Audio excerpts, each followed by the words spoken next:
네, 여러분 안녕하십니까? 2월 23일 수요일 아침 매일 성경 묵상 함께 나누겠습니다. 오늘은 시편 76편으로 넘어가서 1절에서 12절까지 말씀인데요. 제가 3절까지를 봉독해 드리겠습니다.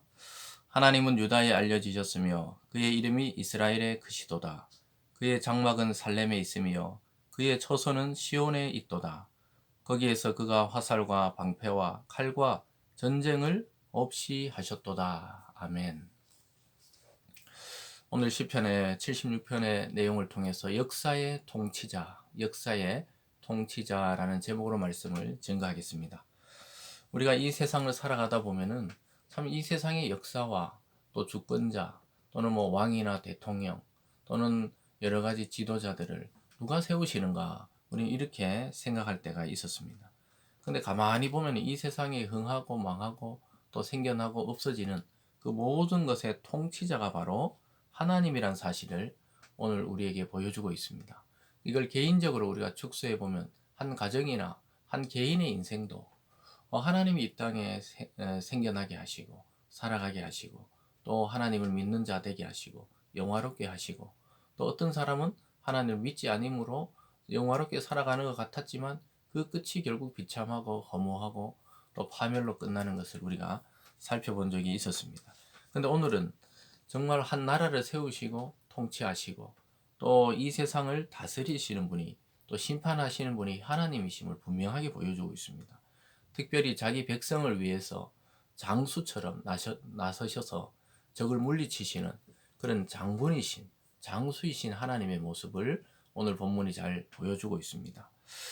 이 짧은 본문 속에서 저와 여러분을 이 땅에 태어나게 하시고 살아가게 하시고 또 믿음을 주시고 하나님의 하나 되게 하시고 또 이 세상에 우리가 영화롭게 우리가 살아갈 수 있도록 인도하시는 분이 바로 하나님이심을 고백하는 오늘이 되기 바랍니다. 특별히 저와 여러분의 이 세상의 영적인 전투 또 이 세상을 살아가며 살아가야 되는 삶의 전투 속에 우리보다 먼저 가셔서 대장이 되신 하나님께서 우리를 위해 싸워주시고 계신다는 사실을 믿으시기를 바랍니다. 오늘 첫 번째로 우리를 위해 친히 싸우시는 하나님의 모습을 보여줍니다. 이렇게 말하죠. 3절에 보면 거기에서 그가 화살과 방패와 칼과 전쟁을 없이 하셨다. 이 세상의 소란한 소리들을 잠재우셨다는 것이죠.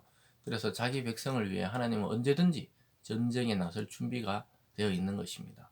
악한 자들의 모함과 또 해코지와 여러 가지들 하나님이 다 알고 계시면서 우리의 대장이 되셔서 그들을 쳐서 물리치겠다 이 말씀이시죠. 그래서 하나님은 이 성경에 보면 사자처럼 용맹하시다, 또 독수리처럼 강하다 이런 표현들이 나옵니다. 그래 이 동물의 왕이요, 또 맹수 중에 나르는 새 중의 왕인 그런 독수리나 사자를 비유하면서 하나님의 그 싸우심, 또 전쟁에 능하심을 잘 표현하고 있습니다. 이 하나님이 친히 저와 여러분을 오늘 또 돕고 계시는 줄 믿습니다. 오늘 두 번째로만 전쟁에 능하신 하나님이라고 말씀하고 있습니다. 그래서 오늘 이 시인의 모습을 자세히 보면은 하나님이 일하시고 나서는 그곳에 우리가 너무 연연해하지 말고 기다리라는 거예요. 하나님이 분명히 해결한다고 말씀하고 있습니다. 전쟁의 장수이신 하나님의 모습을 4절부터 묘사합니다. 주는 약탈한 산에서 영화로우시며 존귀하시도다. 마음이 강한 자도 가진 것을 빼앗기고 잠에 빠질 것이며 장사들도 모두 그들에게 도움을 줄 손을 만날 수 없도다. 야곱의 하나님이여 주께서 꾸짖으심에 병거와 말이 다 깊이 잠들었나이다. 여기 나오는 것이 뭡니까? 이 전쟁에 아주 능한 장수인 하나님의 모습으로 나타납니다. 약탈한 산에서 오히려 그들을 영화롭게 하시고 또 마음이 강한 자도 가진 것을 빼앗기고 잠에 빠질 것이고 장사들도 모두 그들에게 도움을 줄 손을 만날 수 없다. 이 말이 뭡니까? 하나님이 그들의 힘을 다 빼앗아서 무력화시킨다는 것이죠. 그리고 하나님이 꾸짖으니까 병과 말이 다 깊이 잠들어 버렸다. 홍해를 건너던 이스라엘을 추격하던 애굽의 병거와 말과 병거들이 다 그 물속에 수장되고 잠들어 버렸죠.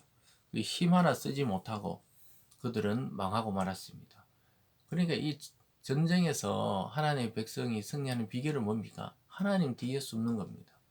하나님이 아무것도 안 하시는 것 같지만 실제로는 제일 앞서서 우리를 구원하시고 또 우리를 위해 싸우고 계시다고 오늘 시인은 말하고 있습니다.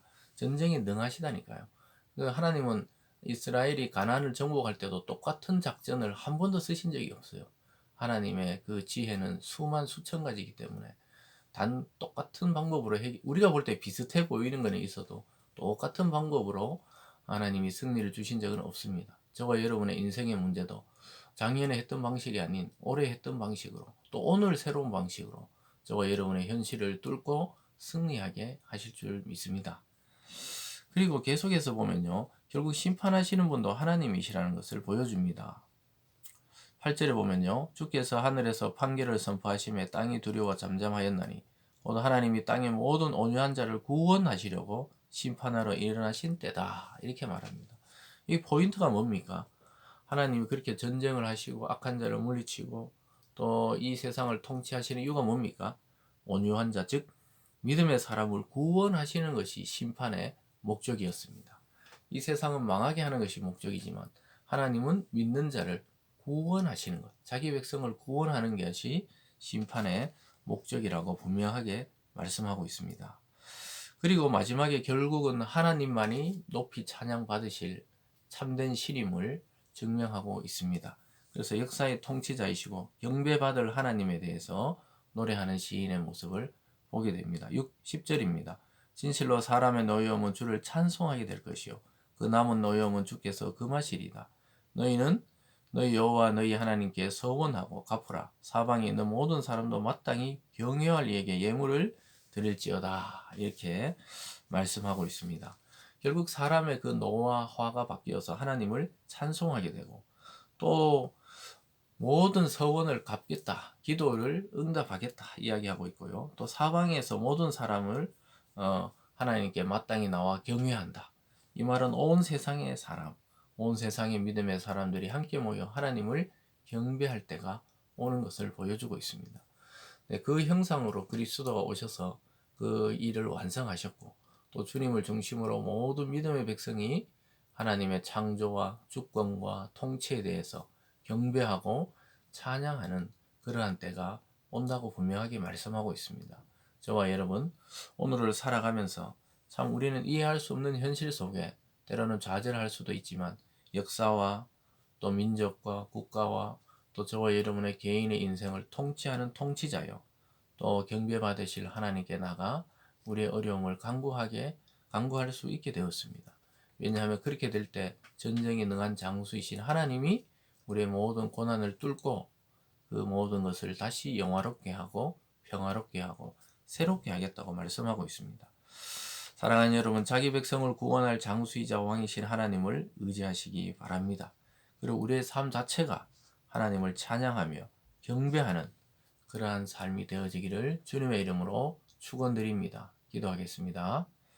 사랑의 하나님 아버지, 역사와 민족과 또 한 나라와 개인의 통치자이신 하나님, 오늘 또 우리 성도들의 기도를 들어주시고 특별히 어려움에 빠져 있는 자들의 그 기도를 들으시고 우리의 장수 되시고 싸움에 능하신 하나님이 나서 주셔서 이 모든 환난과 고난을 뚫고 승리하는 오늘이 되게 하여 주시옵소서.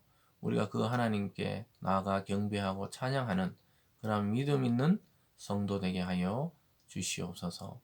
감사드리며 예수님 이름으로 기도드리옵나이다. 아멘.